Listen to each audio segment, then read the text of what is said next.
Now, we got a lot of great leaders here, and they all appreciate this. The reason that Donald Trump, the reason why he was so successful as president is because he pursued some common sense economic policies. Think about that. When Donald Trump was president, I've got the easiest job in American politics because while Tim Walz has to go around the country pretending that Kamala Harris didn't break it, all I have to do is go around the country and talk about Donald Trump's actual record of achievement during the 4 years when he was in office. And what a record of achievement it is.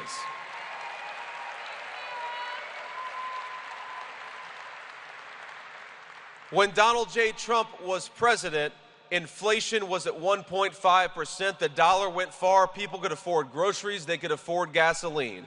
When Donald J. Trump was president, take-home pay was rising faster than it had in 40 years in the United States of America. And when Donald J. Trump was president, we were building the wall and the border was secure. That is the Donald J. Trump record. All we got to do tomorrow is get back to it.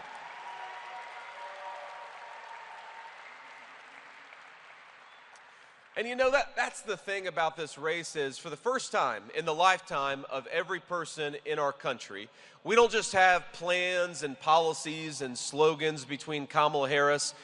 We've got actual records. We can see how Kamala Harris has governed over the last 4 years, and we know how Donald J. Trump governed when he was the president of the United States. Isn't it nice?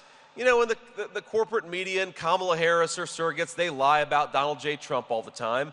But we know the truth that when Donald J. Trump was president, the world was more peaceful, our checkbooks were growing, the country was more prosperous, our fellow citizens could afford to live a decent life, and the border was secure. That's a hell of a record to run on. Let's get back to it by making our guy the President of the United States.